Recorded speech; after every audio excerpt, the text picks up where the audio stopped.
kumpul mainan, kumpul kenangan. Untuk video kali ni kita nak buka beberapa pack kad Pokemon. Yang dalam parcel ni, ini adalah kad random bahasa Jepun. Bukan apa, sebab ada satu kad manis yang saya nak sangat. Jadi dah halalang tu saya ambillah juga untuk dijadikan sebagai penambah koleksi. Jom tengok kad apa yang ada dalam pack versi loose ini. Jom kita buka.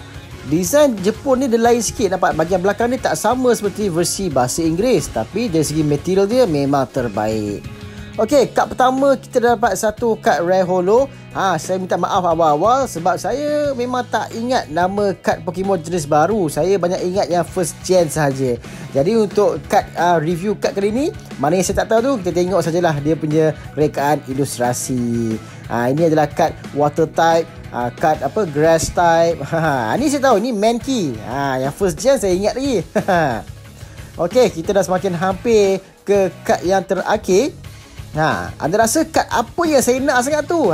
Kad yang terakhir itulah yang kad yang paling saya nak. The best for last. Okey, sikit lagi. Kad terakhir kita. Belum lagi. Okey. Kad terakhir kita hadir dengan satu kad Rare Holo Charizard versi bahasa Jepun. Inilah kad yang saya nak di pack yang random loose ni. Bila dapat satu Charizard, kita teruskan lagi hunting Charizard di pack Kilau Hitam. Ini adalah kad Pokemon versi bahasa Indonesia. Ini adalah Obsidian Flame tapi versi Indonesia. Jom tengok. Mana tahu dapat kad Charizard lagi kan? Dalam satu pack ni ada 5 kad kesemuanya. Sekarang jom tengok kad manis apa yang hadir di 3 pack Kilau Hitam ini. Pack pertama kita hadir dengan Gengar. Kad common je. Alright. Uncommon. Sorry. Kad uncommon. Baltoy. Seterusnya kita ada Diggersby. Kad keempat kita ada Octillery. Dan kad terakhir hadir dengan Trainer Perman Langkai. Itu rare candy Okey, pack pertama tak ada yang best. Kita buka pula pack nombor 2. Come on, kalau dapat satu kad rare holo pun dah nice dah. Atau EX ke. Charizard susah dapat. Baiklah, pack kedua hadir dengan, kita tarik dulu ni ke belakang dan ke depan. Dan tengok, kad pertama kita ada MJ Energy Turbo, diikuti dengan Vulpix. Seterusnya kita ada Carvanha, diikuti dengan Chinchou. Dan kad terakhir, masih lagi kad biasa Flamingo. Adakah ketiga-tiga pack ni tak ada kad yang manis, atau mungkin kad manis tersorok di pack nombor 3? Jom kita tengok. Okey, dah tarik buka. Saya rasa pack ketiga ni ada kot. Baiklah, kad pertama hadir dengan Syliza, diikuti dengan kad seterusnya kita ada Zigzagoon.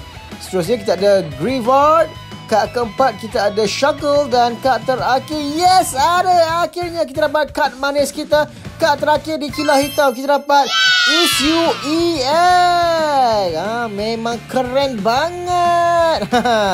Okey, kita masih lagi membara-bara. Kita teruskan lagi dengan unpack 2 lagi pack bimbingan rasi. Ini pun pack daripada Indonesia. Kad pertama hadir dengan Diffloom, Lilip, Fosil Penutup, Sneasel. Dan kad terakhir dapat lagi kad manis kita. Kita dapat Pikaroon EX. Dah dapat 2 EX guys. 2 EX. Satu di Kilau Hitam, satu di bimbingan rasi. Alright, pack terakhir, pack penghujung kita untuk video kali ini. Jom tengok kad apa yang ada. Kad pertama, kita ada Talonflame, diikuti dengan Applin. Seterusnya, Toxicroak. Kad keempat, Chinchou. Dan kad terakhir hadir dengan satu kad uncommon Pangoro. Tak mengapa, kita dah dapat 2 kad manis Satu daripada Kilau Hitam, satu daripada bimbingan rasi.